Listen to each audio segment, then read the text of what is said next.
Hirsun ini orang yang rakus serakus-rakusnya sampai-sampai menghalalkan yang haram demi mendapatkan kepentingannya. Kita ambil contoh. Sekarang itu ada namanya lomba korupsi berjamaah. Lomba korupsi itu rakus. Itu kalau bukan karena kerakusan tidak akan terjadi, Pak. Kenapa saya katakan kalau bukan karena kerakusan itu tidak akan terjadi? Karena itu satu-satunya untuk mendapatkan kaya lebih cepat. Kita ambil contoh Pertamina. Berapa triliun? 980 lebih triliun. Pertanyaannya, yang makan berapa orang? Yang makan berapa orang? Satu orang kah, dua orang kah, tiga orang? Kenapa? Rakus. Apakah mereka tidak punya mobil? Punya. Apakah mereka nggak punya rumah? Punya. Apakah mereka tidak punya makanan? Punya. Pertanyaannya, mengapa mereka tetap mendapatkan itu? Mencari itu dengan cara menghalalkan yang halal.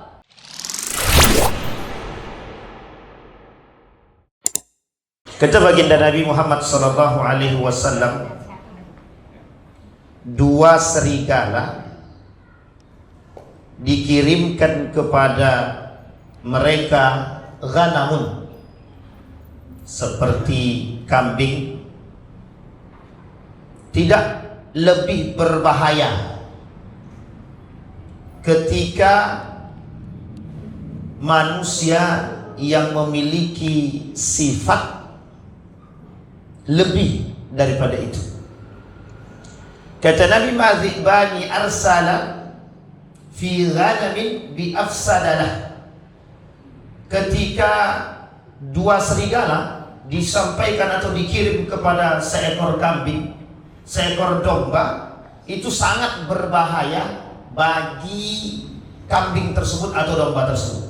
Karena dua serigala ini sangat-sangat rakus, sangat-sangat keras dan berbahaya.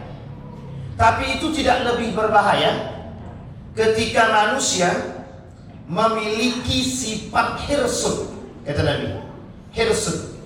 Hirsun itu karakter, dalam bahasa Indonesianya diartikan dengan rakus. Rakus. Jadi kalau ada manusia yang bersifat rakus, kata Nabi, itu jauh lebih berbahaya ketimbang dua serigala tadi yang memangsa ghanamun, atau kambing, atau domba, atau biri-biri yang ada di depan dua serigala tersebut. Begitu bengisnya serigala tersebut memakan tadi. Tapi ternyata kata Nabi tak begitu. Ada manusia yang berkarakter rakus, itu jauh lebih berbahaya daripada dua serigala tersebut. Lebih rakus. Rakusnya di sini apa kata Nabi? Al-hirsu 'alal mal. Rakus terhadap harta. Kalimat lain daripada rakus ini oleh Allah juga disebutkan di dalam Al-Quran. Afata'ma'una an yu'minu lakum wa qad kana fariqun minhum yasma'una kalam Allah thumma yufarriqunahu.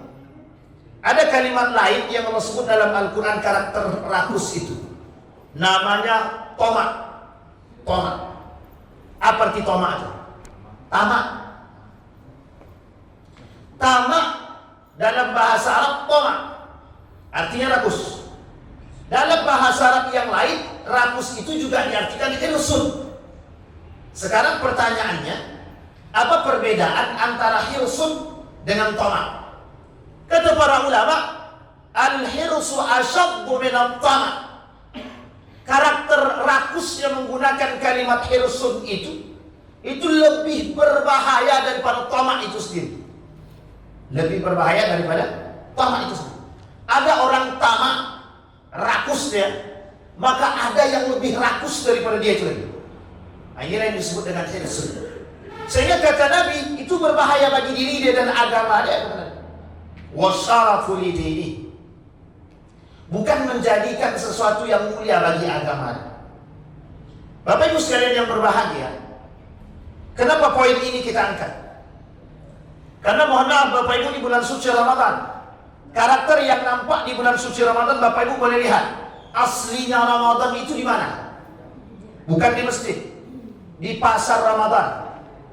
Bapak Ibu akan lihat manusia yang rakus, serakus-rakusnya manusia. Ketika pasar Ramadan, woi ramainya bukan main. Yang dibeli semua, yang dimakan cuma satu. Yang dibeli 10, satu pun gak ada yang makan. Karena habis minum air putih kenyang. Tak jadi makan. Itu kerakusan. Tapi rakusnya di sini Bapak Ibu itu tidak sampai pada kalimat hirsun. Tidak sampai pada kalimat hirsud.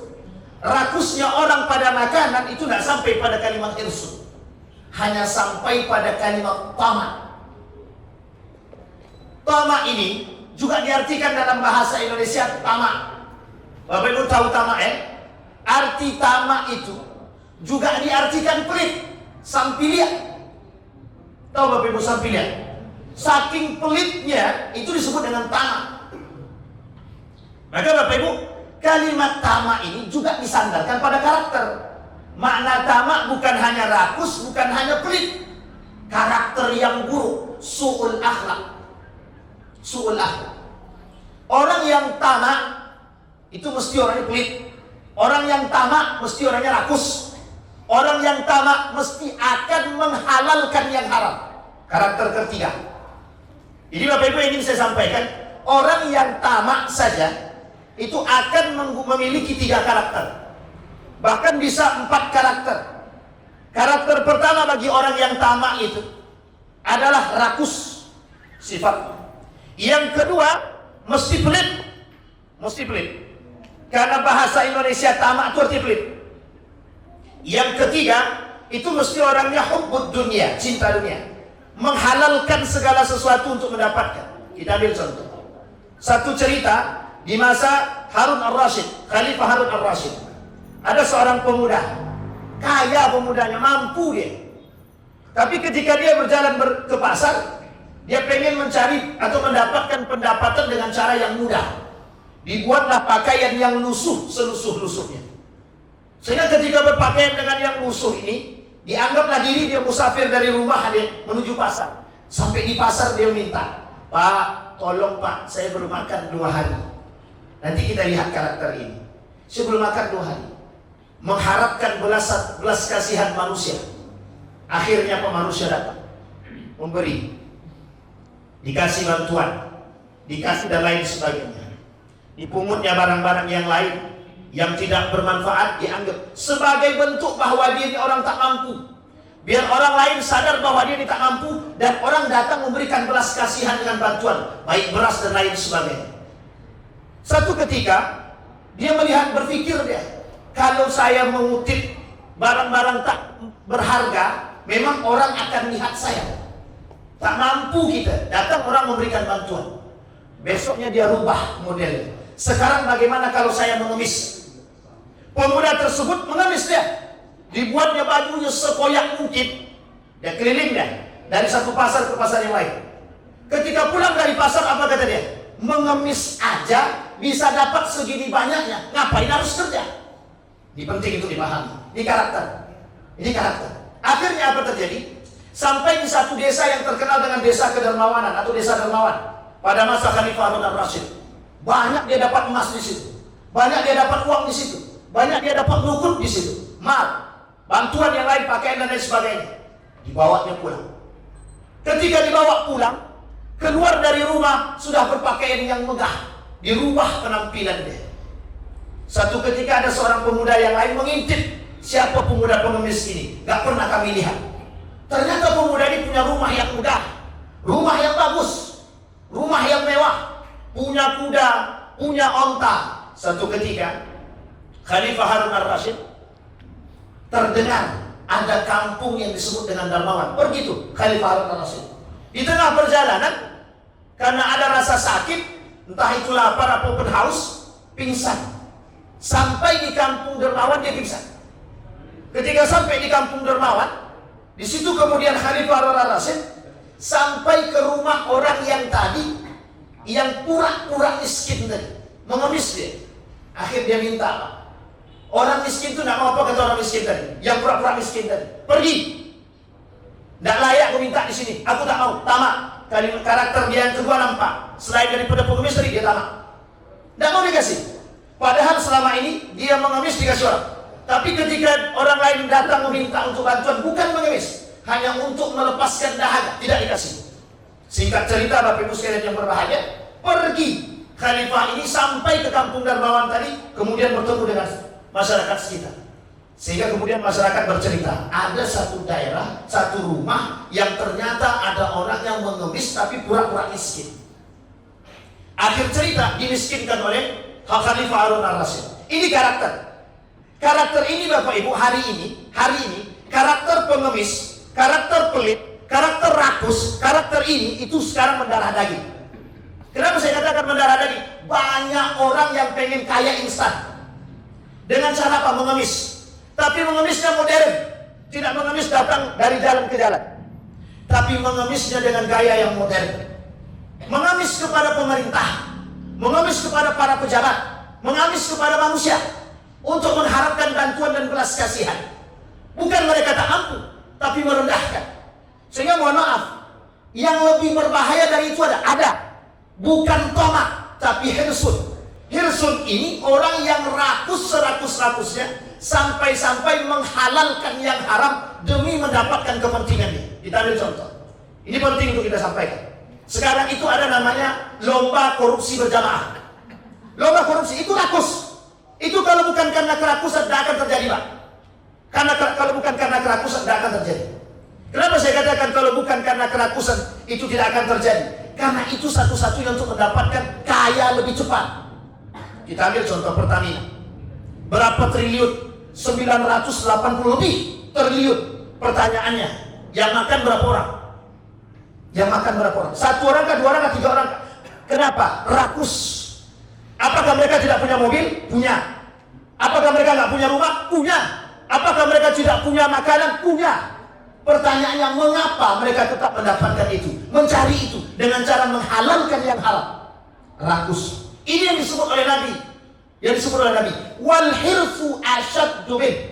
Yang disebut dengan kerakusan seperti jauh lebih berbahaya. Ujungnya adalah saking berbahayanya hirsun ini bukan persoalan sosial saja, merembet kepada persoalan agama.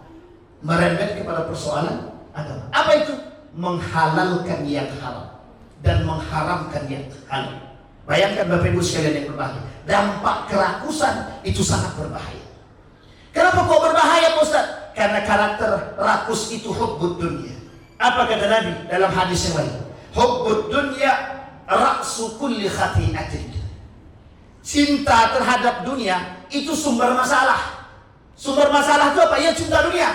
Sekarang pertanyaannya, kalau bukan karena cinta terhadap harta, kalau bukan cinta terhadap dunia, terus cinta kepada siapa? Kok bisa ngambil korupsi sekian banyak?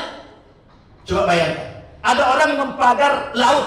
Logika tidak masuk, Pak. Saking rakusnya, laut pun dipagar. Tak cukup lagi tanah yang dipagar. Tapi laut pun dipagar. Bentar lagi langit pun dipagar. Oh, ini pesawat ini tidak boleh lewat di sini. Karena ini sudah dipagar. Bukan hanya sesuatu yang tidak masuk akal akan menjadi masuk akal. Sesuatu kenapa? Karena kepentingan dan kerakusan tadi. Sesuatu yang tidak mestinya menjadi hak mereka akan menjadi hak mereka. Kita ambil contoh yang lain. Persoalan sawit. Kerakusan lembaga terhadap sawit. Lihat, perhatikan. Ada orang tak mampu punya sawit karena dia punya kedekatan dengan penguasa, karena mereka punya jaringan kepada penguasa, dia manfaatkan. Untuk apa? Menghabisi masyarakat yang punya sawit-sawit tadi. Untuk apa? Untuk mereka. Kalau mereka sudah kuasai, mereka akan bayar. Kami bayar 5 miliar. Betul, hari ini mereka sanggup bayar 5 miliar. Karena ke depan yang 5 miliar menjadi 20 miliar. Bayangkan cara mereka menguasai. Artinya apa? Kerakusan. Apa yang harus kita lakukan terhadap kerakusan tersebut? Puasa itu, Pak, menundukkan segala hal. Puasa itu bukan menahan haus dan lapar, bukan. Kalau hanya sekedar haus dan lapar cukup, Pak. Tidak perlu datang bulan suci Ramadan. Tidak perlu, Pak. Ramadan itu saking panasnya, Pak.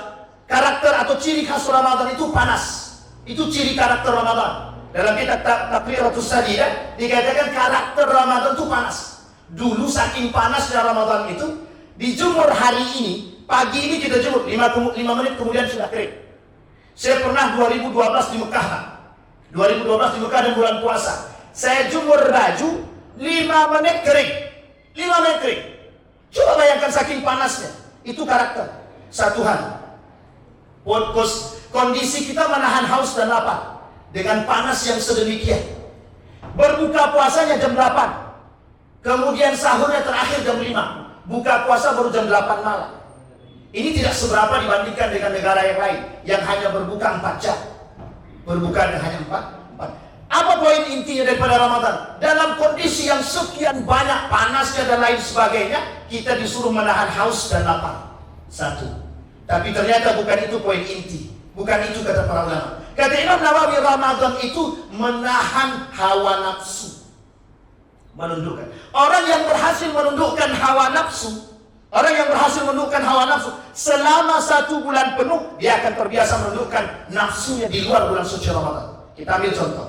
Kata para ulama begini, kenapa Ramadan itu 30 hari, tapi hadisnya dhaif? Dan ini hanya perkataan sebagian para ulama. Apa kata mereka dalam kitab tersebut Tanbihul Ghafilin? Kenapa 30 hari?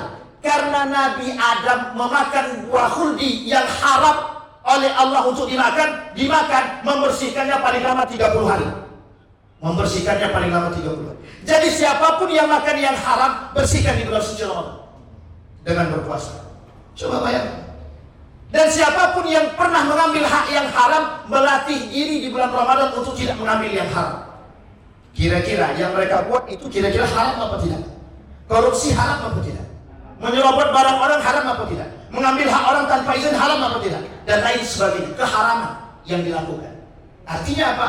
Bulan suci Ramadan melatih diri. Untuk apa? Menjadi manusia yang benar-benar suci. Siapa yang bisa mengambil pelajaran daripada yang beriman? Disitulah kalimat yang kata Allah dalam Al-Quran, kutiba alaikumus syiyam kama kutiba alal ladzina min qablikum la'allakum. Kalimat akhirnya sederhana, Pak, takwa. Bukan takwa apa? Bagi mereka yang takut kepada Allah. Bagi mereka yang takut kepada Allah. Apa kira-kira orang yang ngambil hak orang lain itu takut? Itu tidak takut, Pak, karena dia tak takut sama Allah. Pertanyaannya, puasa apa tidak? Puasa, tapi ngambil juga kan? Ngambil juga. Lah kok bisa? Katanya setan dibelenggu. Ya itu setan. Setannya manusia. Setannya adalah manusia. Karena setan itu ada 2. Satu, setan benaran berbentuk setan. Yang kedua, setan berbentuk manusia. Fa'tabiru ya ulil absar la'allakum tuflihun. Assalamualaikum warahmatullahi wabarakatuh.